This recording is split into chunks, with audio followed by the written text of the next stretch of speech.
थिरकणा लाहे सुख न सुता कॾहिं, ओसीअड़ो आहे खाहोड़िन खे पंध जो। नए दौर जे दरावड़नि जो नओं सियासी देवता। इन ई उनवान सां सिंध जे सगारे लेखक अमर राय सिंह राजपूत जे कलम जी खुशबू, सहराए थर जे खाहोड़ी किरदार एडवोकेट लजपत राय सूराणी जे हवाले सां लिखियल ही सदामलूक तहरीर अवां सभिनी सिंधवासियुनि जे नाम। हू जंहिंजे नाले में लज ऐं पत आहे, हू लजपाल लतीफ़ जी धरती जे पोइलॻ पुराणनि दरावड़नि जो नओं सियासी अॻवान आहे, जेको सियासत खे इबादत सम्झी अवामी ख़िदमत जो जज़्बो रखे थो, पोरतनि सां थींदड़ हर ज़ुल्म ख़िलाफ़ आवाज़ उथारे थो।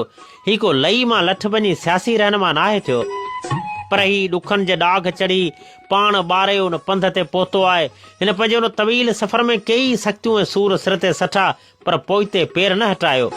ही नए दौर जो नओं एकलव्यो आहे, तोड़े जो हिन वटि न तरधारी तलवार आहे, नई वरी को वक़्त जे अर्जन सां मुक़ाबिलो करण वारो तीर आहे, न को राज सिंघासन आहे, ऐं नई वरी मुकुट ते को सोनू ताज आहे। ही पेरें पंध यक साई ऐं पंहिंजनि दरावड़नि जे दर्दनि जी दाद रसाई लाइ सियासत जी रणभूमि में शिरकत करण लाइ साह तां आसरो पले निकितल उहो धरतीअ जो दरावड़ पुट आहे, जंहिंजे मुकुट ते क़ौमी गैरत जो ॻाढ़ो ताज आहे, ऐं संदसि दिलि में उहो वतन धड़के थो, जंहिंजे वजूद जी बका लाइ ही संद्राबदी लड़े थो।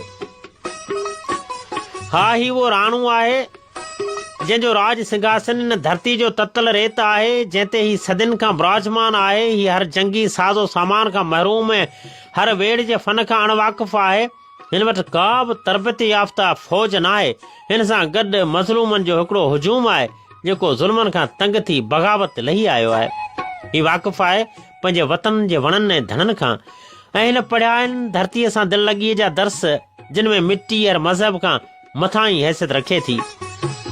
ही उन कबीले जो सांवरो ॿार आहे, जे कबीले जो मरण जीअण हिन मिटीअ सां वाबस्ता आहे। हिन खे इहा बि ख़बर न आहे त संस मार्ग कहिड़ी मंज़िल ॾे वञे थो।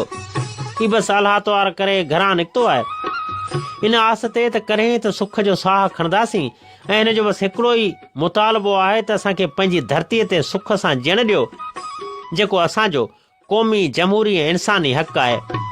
उहो हक़ छिनी असांखे बग़ावत करण ते मजबूर न कयो। असीं बग़ावत ते लही आयासीं त पोइ अव्हां खे घणो कुझु विञाइणो पवंदो, छाकाणि त असां कॾहिं आण नाहे मञी।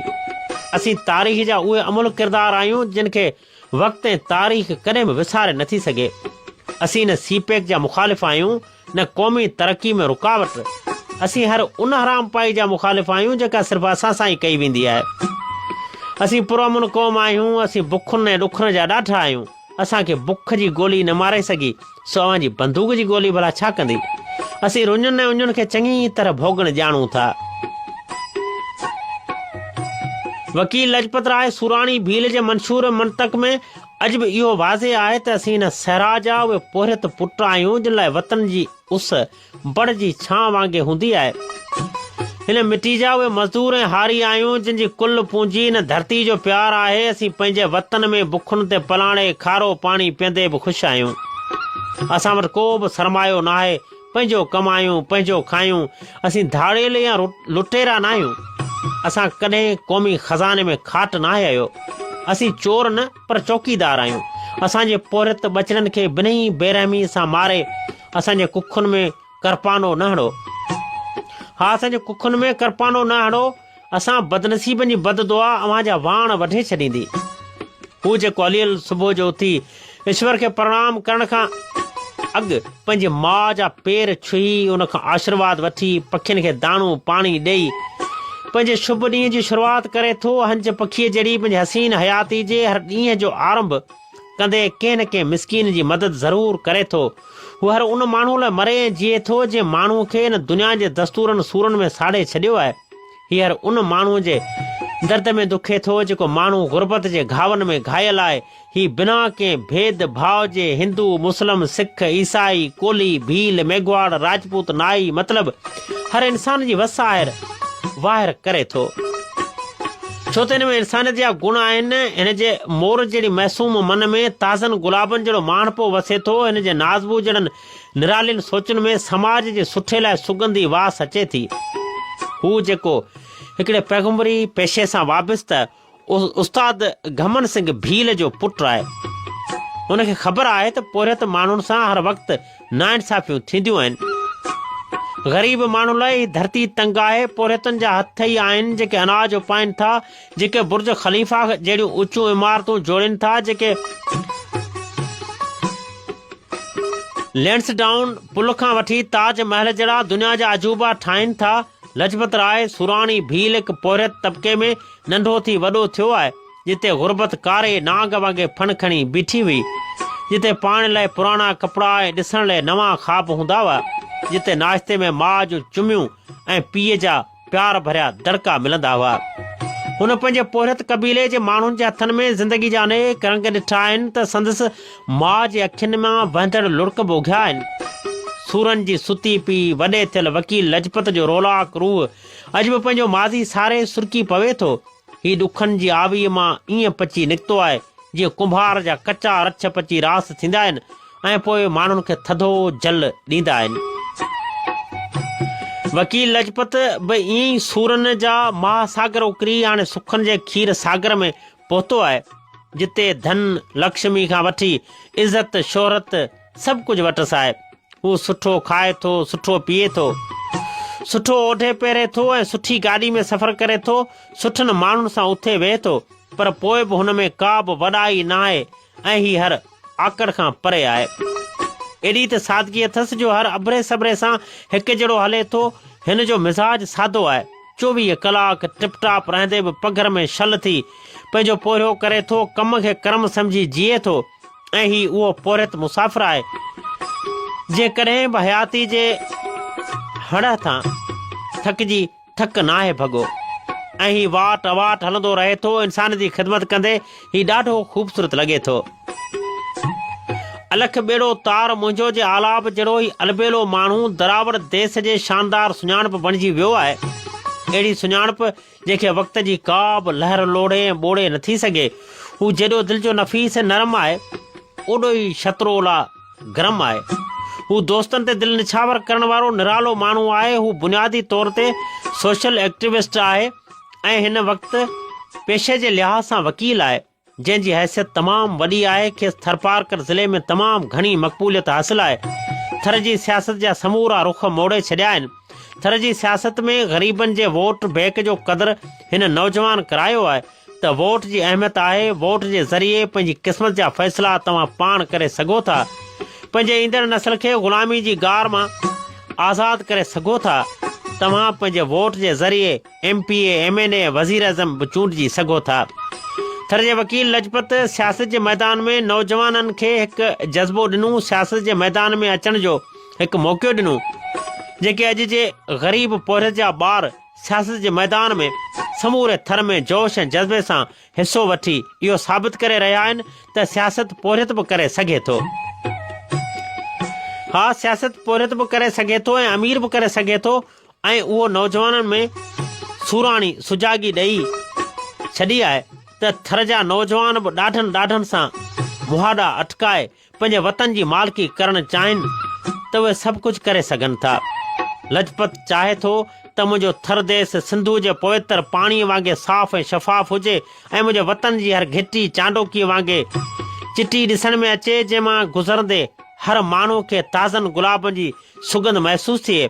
हू चाहे थो त मुंहिंजनि शहरनि में वॾा वॾा पार्क हुजनि ऐं उन्हनि पार्कनि में नंढनि झूलनि में फूलनि जहिड़ा ॿारड़ा लुॾंदा ऐं लमंदा रहनि। हुनजे मंशूर में इहो बि शामिल आहे त मुंहिंजे देश जो को बि वासी पाणी लाइ परेशान न थिए। हर घर में पाणी ऐं बिजली हर वक़्तु मुहैया थी मिले। हुनजे मंशूर में जिते सिहत जी सहूलियत खे अवलियत ॾिनल आहे, उते तइलीम ते तवजह बि संदसि सोच में शामिल आहे। अहिड़े लाइक़ फ़ाइक़ माण्हू खे कुझु नंढी दिलि वारा वॾा माण्हू सहन ई नथा। नित रोज़ नवनि हथ कंडनि सां खेसि हिसाइण जूं नाकाम कोशिशूं थींदियूं रहनि थियूं, पर ही दिलि जो अमीर बादशाह संदन का बि परवाह नाहे कंदो, छाकाणि त ही दिलि जो नेक ऐं सोन जहिड़ो सचो पचो माण्हू आहे। कंहिंजी परवाह करे बि छो त हिन जा हथ करप्शन जे काराण खां नील कंवल वांगुरु बचियल आहिनि।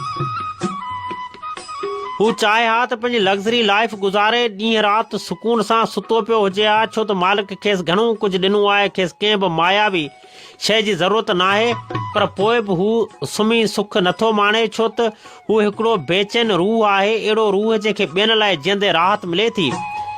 पंहिंजे लाइ त हर को जीए थो, पर जस उनखे हुजे जेको ॿियनि लाइ जीए। हुन पंहिंजी हयाती में विहण वेह सम्झो आहे, हरकत में बरकत सम्झी ॾींहुं राति महिनत करण संसि मुश्किलो आहे। हू ॾींहुं राति ॾाखड़ा ॾिसी उन मंज़िल ते पहुतो आहे जिते पहुचण लाइ कई सधड़िया सधू कंदा आहिनि, पर पहुची न आहिनि सघंदा। अणथक महिनत सां पंहिंजी मंज़िल ते पहुचण को हिन खां सिखे। हू हिकिड़ी खुलियल किताब वांगुरु आहे जंहिंखे हर को आसानी सां पढ़ी सघे थो। हुन में का बि लुचाई न आहे, दिलि जो सफ़ा भोरो बादशाह आहे। संदसि अमन पसंदि सोच में रवादारी जा कई रंग झलकनि था ऐं हुन वटि को बि भेदभाव न आहे। हर इंसान हिकिड़ी नज़र सां ॾिसंदड़ थर जो ई मोर माण्हू सिंध जो सूफ़ी अज़म जो धौरो ॾोज आहे, ऐं जेको पंहिंजे वतन जे वणनि में फड़ फड़ फड़की इहो चई रहियो आहे त इंसानियत ई सभु कुझु आहे। हू ॼाओ ई इंसाननि जी ख़िदमत करण लाइ आहे। हुन जी हर सोच में अवल खां आख़िर ताईं रुगो माण्हुनि जी ख़िदमत करण ई आहे। हू पंहिंजे ॾेह जे ॾेजवान ॾोथियड़नि लाइ हिकिड़ो ॾुख में ॾढ आहे, अहिड़ो ॾढ जेको अभरनि जो भरझलो थी बीहे थो। हीउ हर उन ॾुख में साथ ॾिए थो जंहिंमें माण्हू जा चारई चलन चुकी वञनि था। हिन सां गॾु हज़ारे माण्हुनि जूं दुआऊं आहिनि। उन्हनि दुआउनि जी दया सां हिन जा ॿेड़ा अॼु बि तकलीफ़ुनि जे तार पाणीअ मां पार लॻे वञनि था। हीउ हिकिड़ो नेक नियत इंसानु आहे जंहिंजे मन में दुश्मन लाइ बि दया आहे, ऐं अहिड़े इंसान लाइ आज़माइशूं त ईंदियूं आहिनि। वक़्तु इम्तिहान हमेशह आला माण्हुनि खां वठंदो आहे। सो हिन मर्द कलंदर खां बि वक़्तु इम्तिहान वठी रहियो आहे, पर हिनखे वक़्त जी कंहिं बि लहर जी का बि परवाह न आहे। हीउ दिलि जो सचो माण्हू आहे। सचनि माण्हू सां भॻवान बि गॾु हूंदो आहे। जिन सां भॻवान गॾु हुजे उन इंसान खे भला इंसान छा था करे सघनि। लाजपत राय भील कॾहिं बि सियासी तौरु कंहिंसां बि मतभेद न रखियो, कंहिं मिसकीन खे तंग नाहे कयो। दुनिया हिनखे जीअं जो तीअं तंग कयो, पर हिन मुड़ी कंहिंखे बि मेणू न ॾिनो। बसि रुगो मुड़ुसु माण्हू थी मोह ॾिनो। जहिड़ो संदसि कद काठ आहे, एॾी विशाल दिलि जो मालिक आहे। हुनजो रुगो दिलि जे विशालपणे जी ॻाल्हि नथो कयां, पर सच त हुनजो दस्तरखान बि कुशाद आहे, त हुसन ऐं अख़लाक सां पुण माला माल आहे। हुन वटि आदर्शनि जो अंबार आहिनि। हिन जी बेबाकी ऐं बहादुरी कंहिंखां बि लिकल न आहे। हू पंहिंजे उसूल ते सदाईं क़ाइमु ऐं दाइमु रहियो आहे। हिन उसूल ते कॾहिं बि सौदेबाज़ी नाहे कई। हिन पैसे खां वधीक पत जो ख़्यालु रखियो आहे। हुन में ज़रे जी बि आकड़ न आहे। इंतिहाई निवड़त नेठाई सां भरपूर अहिड़ो सादड़ो ऐं समाजड़ो शख़्स आहे जो छा ॻाल्हि कजे, संसि दिलि दया सां भरियलु आहे। हिन पंहिंजी सियासत वारे मुख़्तसर सफ़र में तमामु घणा मिसकिननि जा मसइला हल कराया आहिनि, उहे पिणु बिना कंहिं लालच ऐं लोभ जे। थर जो ई दिलबर माण्हू वसंदे मींहं में उॾंदे पखीअ जहिड़ो प्यारो शख़्स आहे। हिन ते जेतिरो लिखिजे ओतिरो घटि आहे, छाकाणि त संसि वसीअ शख़्सियत जा कई पहलू आहिनि जिन ते वस्तार सां लिखिजे त पूरो किताबु सरजी सघे थो। लाजपत तमामु घणरुखी शख़्सियत आहे जंहिंजा कई गुण ॻाए सघजनि था ऐं गुण लिखी सघजनि था। यादि रहे त साल 2020 में लाजपत राय सूराणी भील पंहिंजे बाक़ाइदा सियासी सफ़र जी शुरूआति पंहिंजे साथी दोस्त अमीन मोहम्मद संग्रासी सां गॾु उन वक़्त जे परॾेही वज़ीर मखदूम शाह महमूद कुरैशी सां मुलाक़ात करे पाकिस्तान तहरीक इंसाफ़ में शमूलियत कई। मखदूम शाह महमूद कुरैशी साहिब वकील लाजपत राय सूराणी जे ख़ासि दावत ते दीवाली जे अहम ॾण ते मिठी शहर आयो, जिते तारीख़ साज़ जलसे आम थियो जंहिंमें हज़ारे माण्हुनि शिरकत कई। उन जलसे में मखदूम शाह महमूद कुरैशी साहिब, haleem Adil Sheikh, Lal Mali MNA, Jai Prakash MNA, doctor Ramesh Vankwani MNA ऐं समूरे पाकिस्तान तहरीक इंसाफ़ जे मरकज़ी क़यादत शिरकत कई, जेको जलसो थर जो तारीख़ साज़ जलसो हो।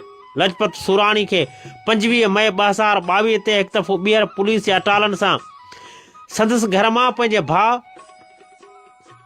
परशोत्तम सूराणी ऐं साथियुनि समेत गिरफ़्तार कयो वियो ऐं कूड़ा कलम 144 जी भंजकड़ी जा केस दाख़िल कया विया। लाजपत राय सूराणी, दिलावर मालकाणी ऐं लाल माली खे 1 महीने लाइ नज़रबंद बि कयो वियो। लाजपत राय सूराणी हिन वक़्तु पाकिस्तान तहरीक इंसाफ़ सिंध जो डिप्टी जनरल सेक्रेटरी आहे ऐं मुख़्तलिफ़ सियासी समाजी मसइलनि ते आवाज़ उथारींदो रहे थो। हिन वक़्तु जनरल इलेक्शन 2024 जे सूबाई तक PS 54 इस्लाम कोर ते वकील लजपत राय सुराणी भील खे जनरल सीट जो टिकट मिलियो आहे। उहो दरावड़ कबीले जी तारीख़ में पहिरियों दफ़ो आहे जेको हिकु ग़रीब तबिके खे जनरल टिकट मिलियो आहे। समूरनि थर जे पोरतुनि जी कामयाबी आहे। उन सां गॾु अक़लियतनि जी मख़सूस सूबाई सीट ते बि पहिरियों नंबर ते रखियो आहे। असां पाकिस्तान तहरीक इंसाफ़ जे बानी चेयरमैन इमरान ख़ान साहिब, वाइस कप्तान साईं शाह महमूद कुरैशी साहिब, साईं ज़ैन हुसैन कुरैशी साहिब, हलीम आदिल शेख ऐं आफ्ताब कुरैशी समेत समूरी क़यादत जा थोराइता आहियूं। समूरियूं कामयाबियूं थर जे मिसकीन मारूड़नि जे नाले कयां थो। 8 फेबरवरी ते बैट ते ठपोड़ी वकील लजपत राय सुराणी भील खे कामयाबु कंदा त इहा कामयाबी, इहा फतह समूरे थर जे माण्हुनि जी कामयाबी हूंदी। अमां सभिनी जा लख थोरा।